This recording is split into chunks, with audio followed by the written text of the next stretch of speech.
So you are now in for a treat with this guy, Erik de Haan, who he's quoted all over the place. He's really brilliant. He's a nice guy as well. He is a whole bunch of things. Most of all, he embodies research theory and practice. He has a PhD in psychophysics, but he is also a practicing leadership coach and OD. He is a professor. He has started the program, he's involved with the program at Ashridge, which is a wonderful coach training center. So, research. Okay, you're going to be embarrassed now, dear. The research is stellar. Over 100 research articles. I mean, think of that. Imagine that, okay? And 12 books. The most recent one is Critical Moments in Coaching, which is a qualitative research study. And in practice, he likes to practice, but he speaks it in 6 languages.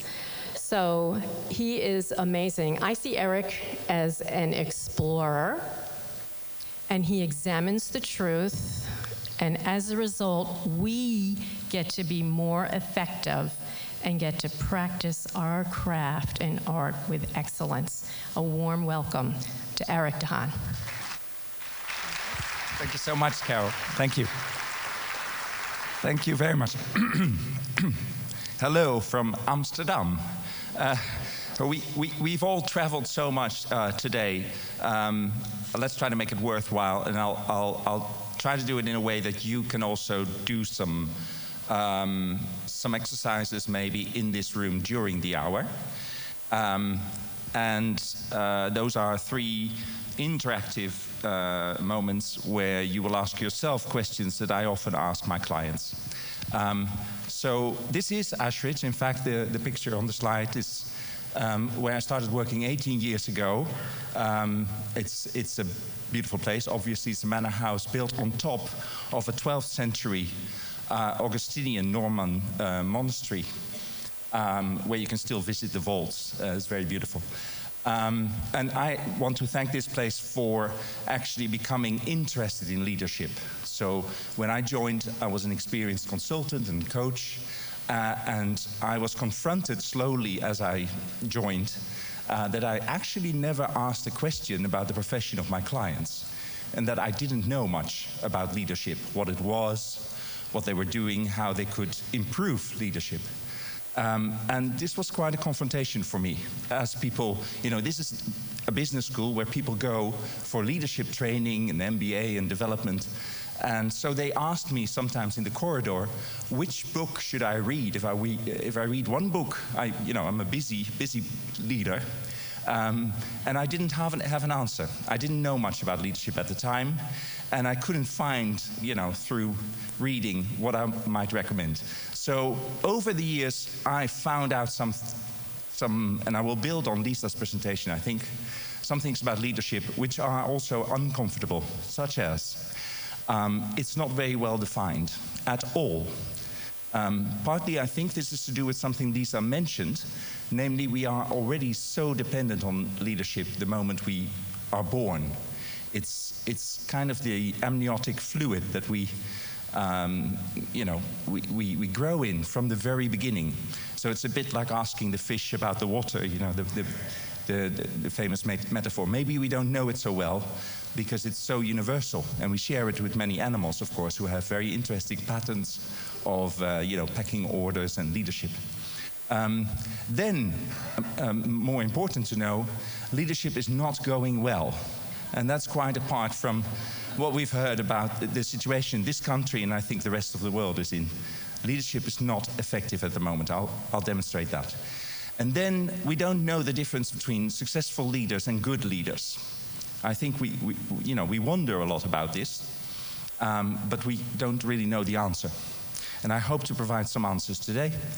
Derailment, so this is a successful leader, usually somewhat later in the career, who then becomes a scandal, comes to the cover pages, the front pages of the press, is a very common feature. It's almost built in. I believe it's really built into leadership. because it's linked to your personal shadow, which I will talk about. And you can do something about it, but it's not easy. And finally, and that's what I will end with, some new research on executive coaching that shows that maybe we do some, and this is why I call this lecture the huge job for coaches. Maybe executive coaching can do something that other ways of working with leaders can not do. But first, I'd like you to do some practice. And we've all been sitting down for such a long time. So I'm going to invite you to think about yourself as a leader. And firstly, come up with a metaphor for yourself of your brand of leadership. And if you're a self-employed person, think about your practice and leading your practice. It could be thought leadership, if in many cases here in the room, but it could be actual leadership of many thousands of people. That's all the same. I just want you to think about yourself as a leader. Choose a metaphor. You could choose a well-known person that you admire. You could choose a piece of music, a menu, anything from art, from storytelling, from the TV. All the same, but when you have a metaphor, you can stand up and start moving your body a little bit. It should come to you within seconds, a metaphor for yourself as a leader. And that allows you to move a little bit, and all sorts of interesting things happen in your brains, and you will feel a lot more fitter when you do stand up. Some people are starting to stand up. Yes, please. I'll give you 10 more seconds, actually, to find your metaphor for yourself, for your brand of leadership. And then, if you have that, most of you now have a metaphor, you find a partner in the room, not somebody you know already, who you perhaps came into the room with. You would have to turn to the other side. And you sit down just for a few minutes with that person. And you're not only going to share your metaphor, but you're also going to predict your own downfall. So you're going to, yes. My job is all about tragedy, unfortunately. You're going to look at your metaphor and tell the other person very briefly what it tells about you, and then how it makes you exposed to maybe something that you cannot handle or cannot cope with so well as a leader. Yeah? You only have a minute or 3 each, so you better find someone now and sit down again and then have a chat. And I'll take you out of the chat in 8 minutes. You're entitled to some more slides now, but at least you're refreshed, you've moved. You moved your jaws, your bodies, you stood up, you sat down. Okay, let's look at the next bit. This is a bit of context, but I think I can skip most of it, because Chris, in a very moving moment in his opening of the day, has told us about some of this. We are, in many ways, in a perfect storm at the moment. And for leaders nowadays, there are particular things happening that never happened before, and that are very, very difficult to deal with, but also for the planet. In fact, this picture comes from the recent typhoon in Japan, so it's fairly symbolic, telling us what's going on and how the planet is responding to us at this moment in time. But there are other things going on, especially, these are mainly in our more democratic societies, in the Western world. But what you can see for leaders is they are much more exposed. Maybe I should take this one back for a moment. Transparency and supervision, and also ownership, have become much more complex and much more powerful in organizations. So leaders are much more watched from the outside than they were before. And some leaders, some very, very top leaders might call this occasionally a witch hunt. But really, this is now the order of the day, and there's no going back on that. And it's probably a good thing, but it's very hard for leaders that they have to continuously explain themselves to everybody inside the organization and out. And then there's also this incredible increase in speed, let's call it, or complexity. So here's just one example of, how just 60 years ago, 50 years ago, a corporate organization, a large organization in America could count on existing for the next 60 plus years. Nowadays, all of the S&P 500 companies have an average lifetime as a company of under 15 years. That's an incredible acceleration, and you can imagine what needs to be built up and then taken apart again within such a short time frame, and that is happening. And just one more example is the fact that we now earn our money mostly with products and services that are very, very new. So most of our money is now being earned, economists tell us, by products which are less than 3 years old. So you can see this kind of innovation cycle relentlessly turning again and again and again. And here's the one about supervision, one taken from government. But Freedom of Information Act requests are also doubling every year. And they're already near 1 million in America from government a year. So scrutiny is the order of the day, and complexity is the order of the day. Now, within that, we don't know very much about leadership.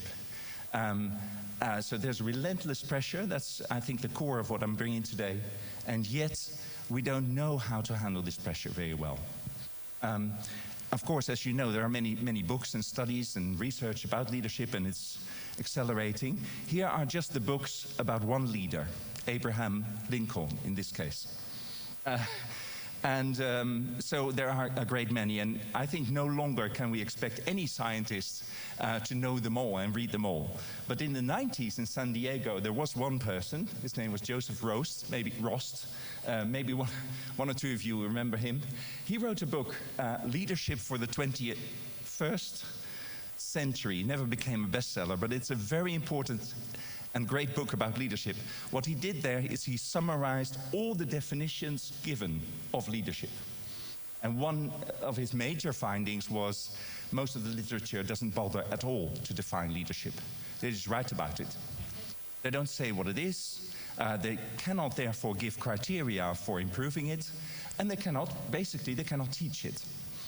So that was my first kind of recognition when I was walking around Ashridge being asked about leadership, that maybe it is not so easy to come up with a definition or a good book to read about leadership. Most of the definitions in that book are about influence, getting other people to know, to do something for you that they wouldn't otherwise do for you. But that's not looking after some organization or team. That's only a skill, I would argue, and he argues in this book. So there's very little you can take even from the definitions that are there. And that is problematic. So you get these long lists of attributes of leadership. One book that I do like by Jim Collins, Good to Great, is about leadership, very famous. It gives attributes of leadership, such as humility, which I like as an attribute. So he says leaders ought to be humble. And that makes good leaders, and they're more effective, etc., etc.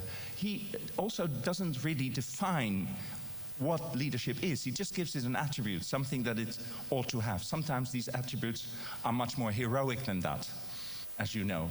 But this has been debunked already 2,500 years ago, and this now is my favorite book about leadership, by Plato, a dialogue about leadership. With a famous leader at the time, Meno. He was a leader, a general in the army, who was extremely successful, and he was being asked in this book, so what is it you do, and how do I teach it to others? Which is very important in the army, obviously, it still is. And Meno says in the beginning of this book that he knows, and he will explain. And the first thing he comes up with is a list of attributes.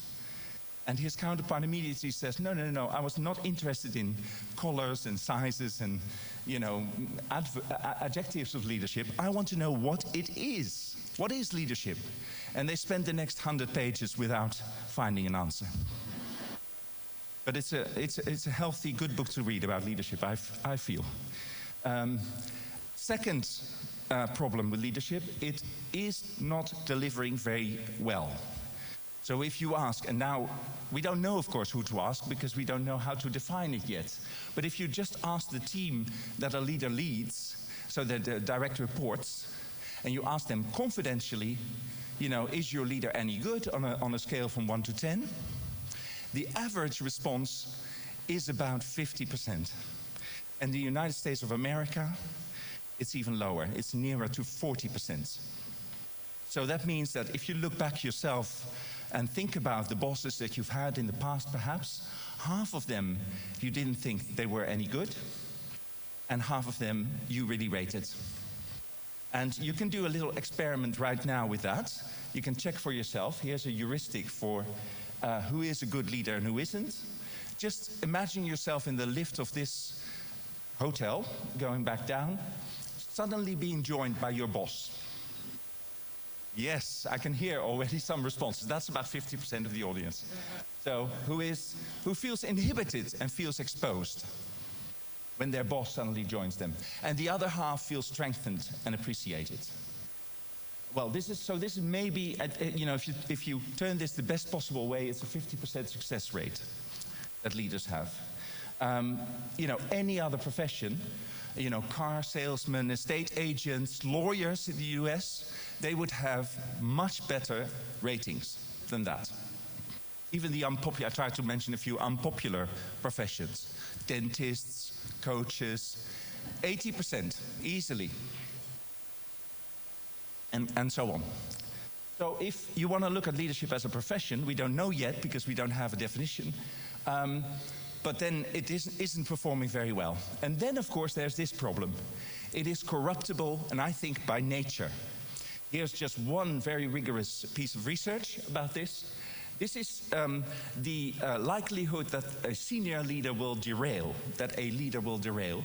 And if you ask the middle managers, they report a likelihood to derail, to fail, which is near to what the observers, so other people around them, in their 360 report, would report. So there's a small discrepancy on the left-hand side. So middle managers have a self-image which is fairly similar still to the people around them. It's still a little bit more optimistic because they think the likelihood to derail is lower than what the people around them think, but it's reasonably near.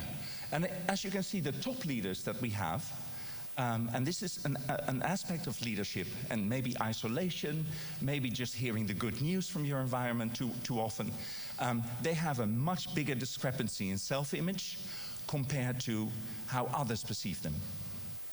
And this is done, with thousands of leaders, so it's a rigorous piece of research. And therefore, this also happens on a larger scale. What have these brands got in common? No?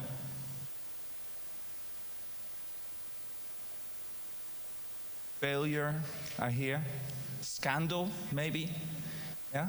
So these are just some companies that over the last couple of years have really suffered in their image because they were not doing business in an ethical way. So this is derailment on a company scale. And if I can mention one interesting example, it's maybe in the right-hand corner. Toshiba is not very well known in our part of the world. But this was an accounting scandal, fairly similar to the big Enron scandal in America. Interestingly, the false accounting happened at every level in this company. So people kept doing it all across out of a sense of duty. So it had something to do with the culture of this company. But in the end, all the P&Ls or budgets, they were false, they were lies. And that had to come out one day, and it has cost this company $8 billion plus, more than $8 billion, this scandal. And some of the other scandals are equally large in monetary terms. So that's derailment. That's the fourth one. Derailment is inevitable. And it's costly. So just replacing a senior leader nowadays in the United States will cost you more than $2 million, just finding the next person. And all the other consequences of having somebody very senior taken out of the team. And then there's extra costs to them as well, because they tend to have very, very nice packages. And in my argument that leadership is costly, I should maybe add also that at the moment the CEO of larger companies in the US is earning on average 361 times the salary of the model, the average the salary in the company, which should imply that leadership adds value if we want to pay so much for it. But there's very little evidence for that. There isn't. This is more, I think, a consequence of power, that these salaries are so high. So it's part of the corruptural nature of leadership. Now, can we do one other exercise in the same pairs? And if you feel a bit because you've had 2 keynotes, so if you want to stand up, that's absolutely fine for me. It will be shorter. But I would like you to first write down for yourself, what would you least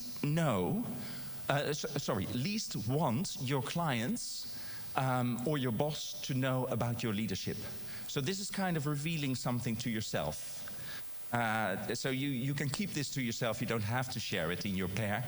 But just write it down for yourself. What do you think is the most shameful aspect of your own leadership, if you're honest with yourself? Yeah? I will argue we all have these things. There's nothing to be ashamed about, really, but it's just human. So what would you least like your boss to know about your leadership? Yeah? Think about that for a moment.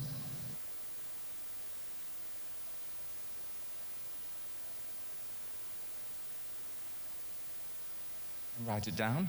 You seem to write down my words more readily than your own self-reflections. Anyway, now you've done this. Could you please go back to your partner from before and share as much as you can and see if you learned anything new about your leadership? Yeah? You've only got 3 minutes for this one. Okay, so this led to some very lively conversations, and that's a good thing. Thank you. If you remember, so this was my first 10 years pretty much at Ashridge, where I was confronted with not knowing, and then I was kind of reassured that I was not alone, that there was this professor in San Diego who also complained that there were no definitions of leadership. And there was Plato, of course, greatest writer of mankind, in my view. But anyway, so I found some support. And then began the agonizing years of looking for a definition. And thanks to people like Bob Hogan, who wrote very brilliant articles, I will quote him again later on, and other people, we found a definition. Or we could agree, and that's how then we started writing this book. And this is now the definition that I would put forward of leadership. And you can debate it, but you probably don't have time. But leadership is the function or the process that is geared towards enhancing an organization's effectiveness. So that means if you would agree on that, you can begin to measure it. So you can, for example, and Harvard Business Review does this every year now for the last couple of years. They look at the effectiveness of CEOs by just looking at the market value of the company they lead. So if the market value goes up, they argue that there must have been some good leadership. And I would agree with that kind of way of doing things. It's of course unfortunate that very often the monopolist companies come out on top, such as Amazon. I think Jeff Bezos was on top of that list for 2-3 years and has no competition really. So that's not really so fair, but you can do it on smaller scales with teams. You can now measure one leader against another to see how well they are doing. And just to highlight how rare it is to find this definition, we went back to this book by Joe Rost, and we found the definition in his book, but only once and as a very obscure reference. And I've got it with me, the reference. It's this little book. I'm holding it up because it's the last copy you can get. This is the last copy from Abe Books. And also, if you open it, you will see that it was the copy of the London School of Economics. So the London School of Economics, very prestigious institution, has now lost its, history on leadership, its leadership definition, which really helps I think it's helpful to have a definition, and I think this definition is a very good one. And I've been testing it out. And for example, in sports, they use league tables to look at, how is our leadership. So you could in sports, you don't have to do it in monetary terms, but you could look at where some team ends up on the league table as compared to the amount of money they have to spend to buy great players. And then you have an indication for the leadership of that organization. And of course, effectiveness should be understood in the broadest possible terms, because good leadership, according to this kind of definition, could also mean abolishing a certain, or demerging or merging it to another organization. It could be quite radical what it means to make an organization more effective. But you can also see from this definition that it is appropriate, actually, what I did earlier, is give you the responses from direct reports to a leader. The team that a leader works with is the first team that they can make more effective. And that is the team that can then, work lower down in the organization. It is appropriate to ask the recipients of leadership now about how good the leader is, if you don't have league tables and the like.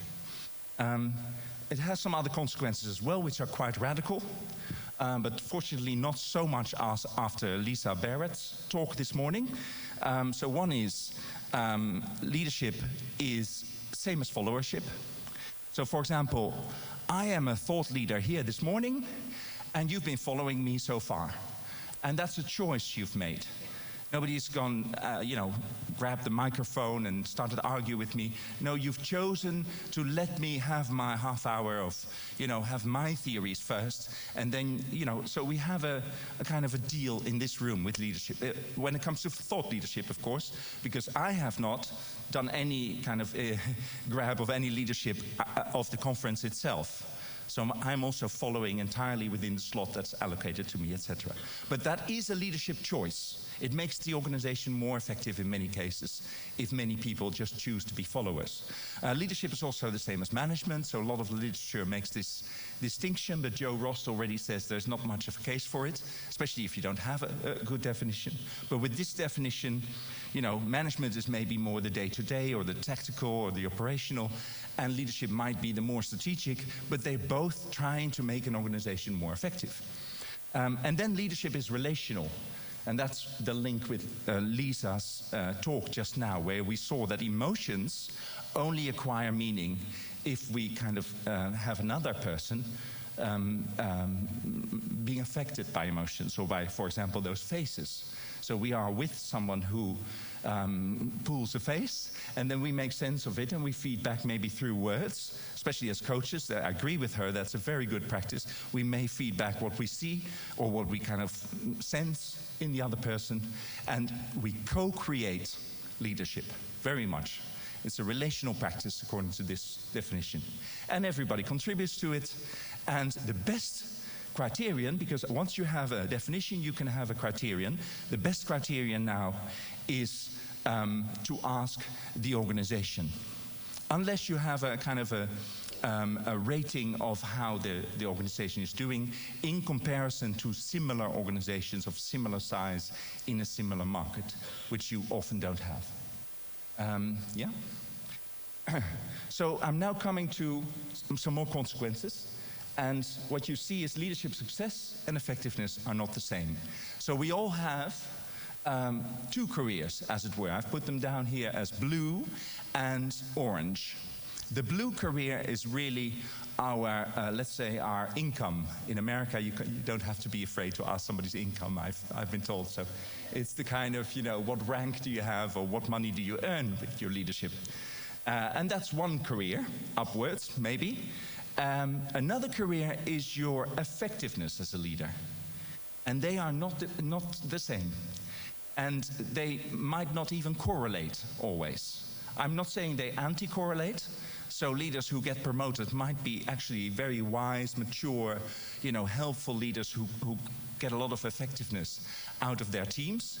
But it might not be the case. And especially if you take into account the corruptibility of leadership, then you can understand that later on to the right, later on in a career, is this sometimes not the case. very often not the case. So leadership success is determined by your superiors. So it's the kind of higher powers in an organization who choose to promote you.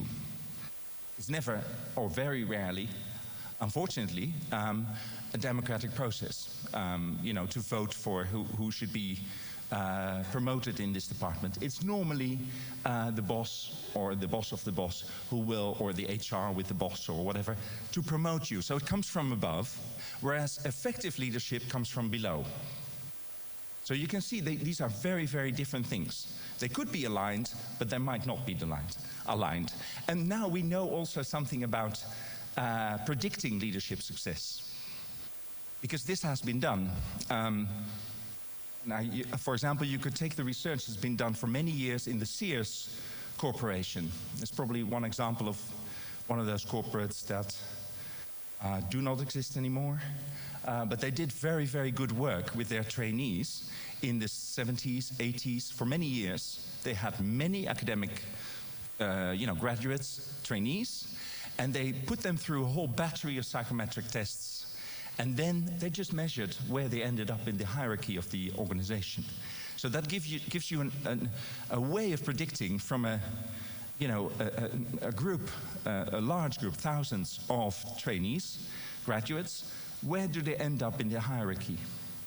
And what do you think the best predictor was? Some of you may have read this literature.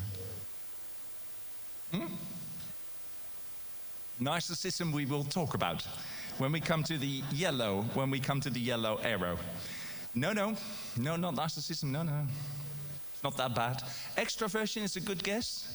I'll give it to you. I'll give you the answer is, unfortunately or fortunately, it is a general intelligence. Predicts many things, but it does predict leadership even better than most other things. And that, of course, is something that kind of perpetuates the elite of a society. So it has many problems, general intelligence. But it is the kind of scientific answer. If you want to know which of the trainees get to the highest positions, they are the most intelligent ones. So there is a higher IQ at the top of organizations, even if you would extrapolate. You wouldn't think that after all I said about leaders up to now. There is another indicator which links to your extraversion. Of course, there is also the ability to network. So social skills are really helpful, especially if you can network upwards and you kind of market yourself within the organization. That helps as well, but it's a much smaller indicator of success. But now the one that we should all really be interested in, which is the orange career, the good leadership. Yeah, so that's leadership effectiveness according to the definition. Which are the leaders that create around them or from their organizations and teams the highest effectiveness, the best decisions? Do you want to guess again?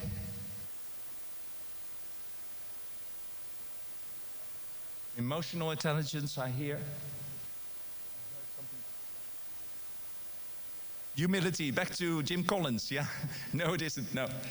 So there's been research, for example, Luthens, I don't know if you remember him, with a group of people he really did compare teams in the 80s. So teams of similar sizes, again, thousands of teams, and he looked at, what every team was generating in a particular industry.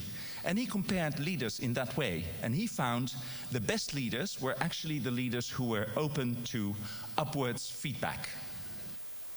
That's how he called it, I think. Oh no, he called it human relations. So a leader who's interested in his direct reports and listens to them. We've got the book by Sir Ricky, The Wisdom of Crowds, which also says the more people are involved with the decision, the better the decision is. So involving your staff with your decisions is the one criteria that we know. We also have time measurement of what CEOs do from 10 minute by 10 minute by 10 minutes for many, many hours. And then we could compare CEOs as well. Henry Mintzberg in his PhD time started that kind of work. And that's still being done today. And again, the CEOs which make the most money for their businesses are the ones that are more inside oriented and not the ones that go and become an ambassador and talk with journalists. And they are the ones that talk with their staff the most. So that's an interesting one. That gives you a little bit of a clue, I think, to what is good leadership. And then derailment. And now we come to narcissism. Absolutely. Thank you very much. So they found out already in the 80s, 90s that derailment could not be predicted from all these other aspects. Because they did the same, for example, at Sears Corporation again. They still had all this psychometric data, and now they try to predict, who had to go, who was fired, and so on, from this very big group of graduates. And they found absolutely no correlation with most of the data they had. And in fact, they didn't measure things like narcissism. Maybe they should have, because what we now think, the best predictor of derailment, there's two things. It's your personality, not your intelligence, your personality, and especially hidden sides of your personality, and it's your power. So if you can acquire power, which is illicit or power, just by staying in post, then that exposes you to derailment and failure. And my own story at Ashridge is a bit like that. So in 2005, I became a little leader of people there, of a little faculty group. But of course, I was then promoted to do that because there was a lot of admin involved.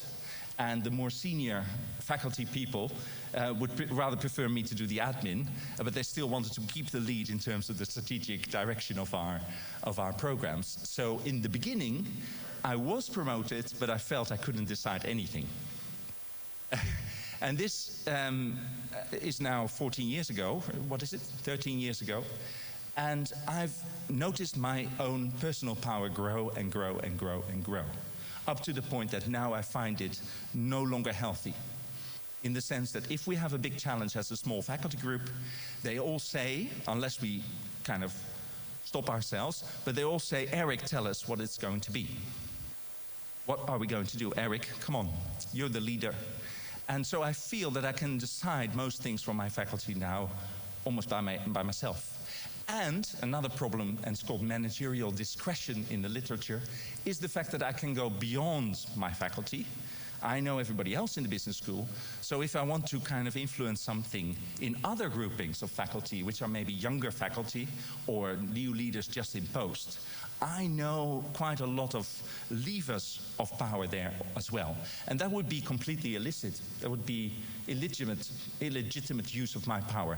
And I've experienced that, and I think many of you who are in leadership positions, if you're there longer, your power keeps on growing. And that's a derailment factor. That's a problem. It's corrupting. So we then came up with this idea of a leadership shadow. I now believe that every act of leadership generates a little tiny, a quantum of derailment. So every moment that I'm standing here pronouncing something, I'm having hopefully some effect on leadership, on thought leadership, but at the same time, I'm adding a little quantum to my shadow. And it's very easy to see how that might be here. Namely, all my doubts about these slides, all the things that I'm not quite so sure of, or that I know that actually there wasn't that much research in terms of leadership effectiveness, for example, there isn't that much.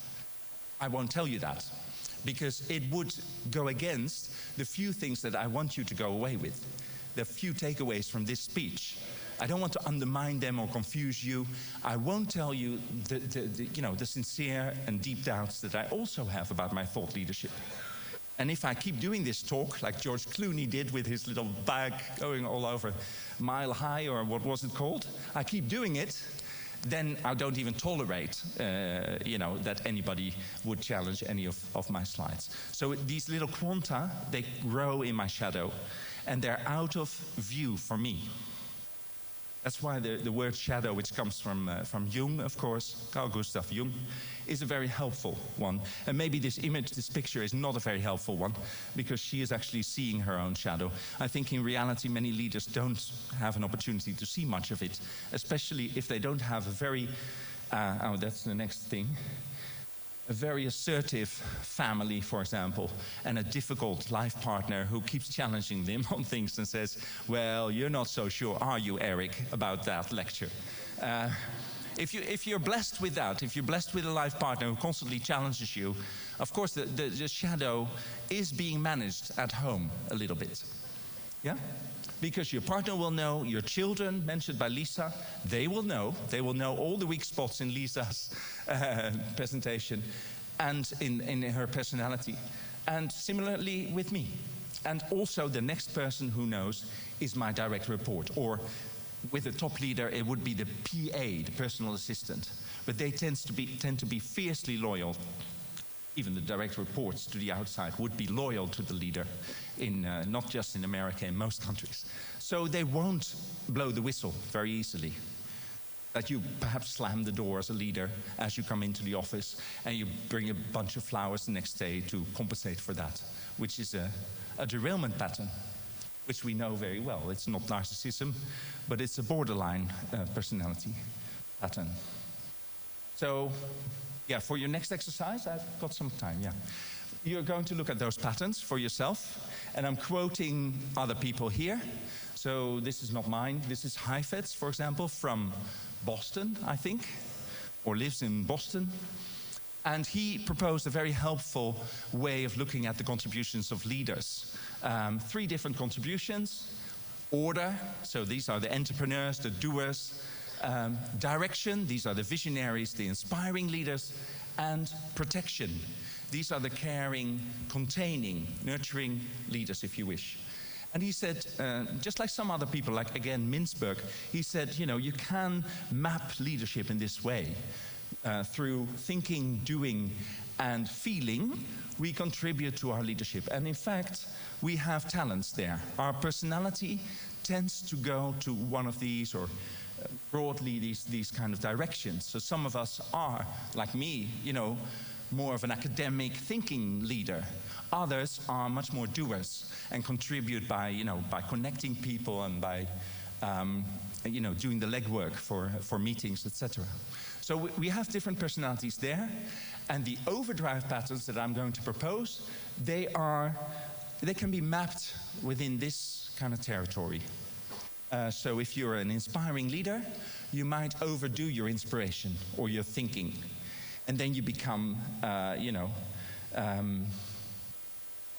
let's say, rigid as a leader.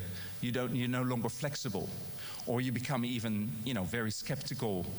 And there's a book from the founder of Intel, who was a bit like that, and he wrote a management book for all managers to learn from. And he said, it's called The Paranoid Leader. And he said, that's what you should be. You should be paranoid when you want to be a leader. Look at me, I created Intel. So, and I'm paranoid, I keep checking on people. And that's what they need, if you don't check on them, they won't work for you. So this was his theory. This is another example how attributes are more important than definitions of leadership in the literature.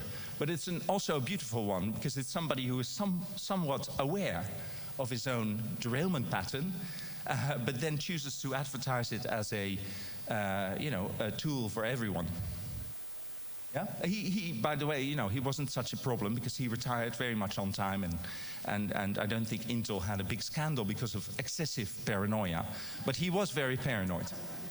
So in the book we have, catchy phrases for that. I won't go into that. We won't have time, such as the glowing Gatsby for the narcissist, etc. But what we will do is look at those patterns that have been proposed all over psychiatry and by the Hogan Development Survey into leadership, which are very helpful, I think, to begin mapping the leadership shadow. Oh, I was hoping they would fly in, these ones, which they don't, so you have to see them all 11 at one time. And that's a little bit confusing, but I will go down. I think I have time to go down. If I do it quickly, yeah? So the first one is the sociopath, or the manipulating leader, so who can break rules and thinks that's okay and that's good in the interest of leadership. The second one is the passive-aggressive leader, who says one thing but does another. The third one is, the narcissist, of course, who thinks that he or sometimes she is very brilliant and the rest is nowhere near that level. The fourth one is a disengaged leader, so I think it's called reserved on the Hogan questionnaire. And then you have some overthinking patterns as well. So the first one is an OCD, obsessive leader, who keeps chipping away at very small things, losing sight of the big ones. The second one I've already mentioned, the borderliner, mood swings, emotional volatility. Then the paranoid leader that the book was about. And number 8 is has a horrible name in psychiatry, which I won't tell you. But Hogan calls it eccentric.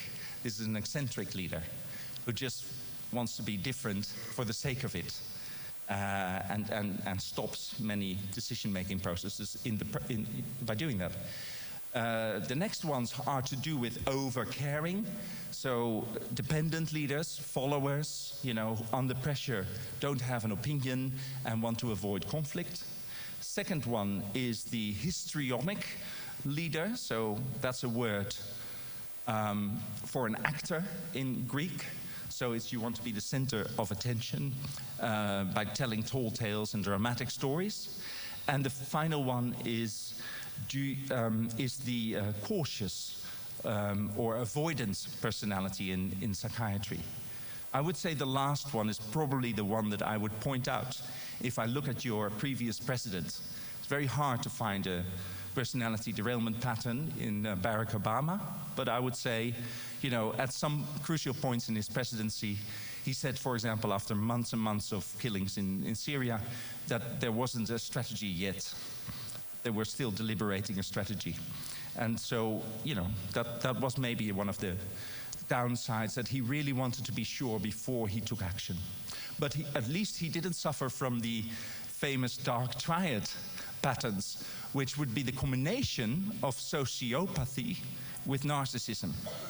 I won't tell you who fits that picture, but that happens sometimes in corporations and organizations. Oh, I think you have somebody in mind already. Anyway, the final exercise for you is to look at yourself through this lens and to go to the same partner who's beginning to become a friend, I hope, knows some intimate areas of your personality already, and then tell them which. And of course, we don't have just one of these derailers, we get many of them. And in fact, top leaders are known to be at risk in at least one of them. Every top leader, on average, 98% of them are at risk in one of these patterns at least, whereas middle managers, only a quarter of them are at risk. So the top, and the pressures at the top, and the projections to the top, and the corruptibility of power make this much worse. So look for yourself if you can give yourself one or two of these patterns, which are most likely to be true for you. You've got only 3 minutes, I think, for that. Same partners. This is the latest from quantitative research. 2 programs that I've been involved in, which have now been accepted by journals but have not been published. And the group of researchers is mentioned there at the bottom. And Joanna Moline is here somewhere. Oh, there she is. There she is. And she will lead a workshop this afternoon about half of this work, because there are 2 independent randomized control trials, which is the kind of gold standard for getting any facts out of the kind of usefulness, knowing something about the effectiveness of an intervention. You need a control group and you need a coach group. And that's historically has been almost impossible to get. You also need numbers higher than about 100 in the control group and in the experimental group. Very, very hard to get. We were very lucky because in a big corporate pharma company with more than 100,000 employees, they had centralized coaching services. and they could give us a waiting list control group. Because normally you cannot say to a manager who finally kind of finds his way to a coach or gets advised a coach that there is a little random generator standing between her or him and the coach, and if the random generator, you know, in 50% of the cases, they only get the coach next year. So no corporation, no company has accepted that traditionally. So that's why this kind of research is very difficult to do. But we were lucky with this company. And the other experiment was in a business school context. So the coachees were early 20s. And of course, this kind of research might be criticized for not being realistic for executive coaching and about derailment and things like that. However, the findings are great in the sense that the effectiveness that we found, that we could establish, was about the same. Effect size is just around 1 for those who are researchers, medics who are used to read this kind of papers with randomized control trials. If you have an effect size of 1, you have a large effect. So coaching is effective, which, you know, Carol already knew, but it's again confirmed. So that's not really what I'm bringing, but it's interesting, of course, that it's effective and to the same degree with such different participants. So one senior leaders in an international corporate, the others 20-year-olds, graduates, undergraduates, some of them, in a local business school. So fortunately, both groups were very diverse and international. But and then we found something, so that the top 3 dimensions there, resilience, well-being, and the relationship, were also measured in terms of, you know, who carries most of the weight. Are they maybe moderating variables? So are they the most predictive of all these variables that you see on the left? And this time we found resilience to be the best predictor, no longer the relationship as in earlier experiments. So that was something new. The relationship still has a very good, correlation with outcome, but it's not the best predictor this time. But the thing you would like to know, which links to the rest of my speech, is the thing about personality. So what we would expect is that personality doesn't change through coaching. That would be absurd. There's only 6 sessions in 6 months. So we did a Hogan 28 personality dimensions, bright side, dark side, inside of leadership, values. And we did that again 6 months later with the same group, both the control group and the experimental group. This was in the pharma corporate, not in the student context. And so personality didn't change much. And certainly there weren't any changes different between the experimental group and the coaching group, except for 2 dimensions. And that was really nice to find, particularly as in psychotherapy research in the last 4 or 5 years. As well, there have been many papers that demonstrate that there is also some impact of psychotherapy on personality in particular. So it does seem, not with personality disorders in a clinical way. You know, you won't heal a sociopath with a little bit of psychotherapy. But there is an impact of psychotherapy on a personality, on a healthy personality. We found the same, but only these 2 dimensions. And they're actually related. One is from the bright side of the Hogan, if you know this tool. The other one is from the dark side. And the one from the bright side is prudence. So the coachees became significantly more disciplined or responsibility taking. So they became more responsible. Then the control group. And the other one is excitable, which is the borderline pattern that I mentioned before. So it seems that coaching, we have some first evidence here, can significantly help with at least one of those patterns, which are the mood swings, if you remember. The unhinged, the unbalanced patterns, emotional volatility. So that's what we found, and that's the first time ever that executive coaching has been shown to have an impact on personality. It's also the first time that this has been measured, I think, as well, on such a large scale. So that's it. Summary. So there's a lot to improve when it comes to leadership. And I personally believe we do need to begin electing our leaders. Like you do in the United States, you're an example to the world where you elect so many, you elect so many officials in local government, in the fire brigade. I just saw an image about that, or was it the Senate? But you elect everywhere in the government, and local government too. In corporations, when do we do that? I think there's one famous Brazilian company that does it, that you may have heard about, but that's just one counterexample. Derailment belongs to leadership, it's part of leadership, it comes with leadership. You can do something about it, and I think we as executive coaches are perhaps uniquely placed, because derailment is so personal. I don't think we can ever do it through speeches like these, even though I gave you some coaching in the middle of the speech with the pair. So maybe that has made a little difference, beneficial difference. But I think speeches, MBAs, leadership development programs, I don't think they will ever touch on the personality of the leader. And there's a lot of this literature showing that they don't. So executive coaching, one-to-one or in groups. As you know, group therapy is also very, very effective. Could be in groups. But you need to go into the highly personal aspects of leadership, derailment. That's it. If you want to have the articles, they haven't been PDF'd or they haven't been put out there, so give me your business card and I'll send it in a few months. If you want to buy the book, it's in the coffee hall. What was it again? Yeah, I forgot the name, but the hall over there, the books are there, Leadership Shadow book is there if you want to buy it. So, thank you. Thank you very much.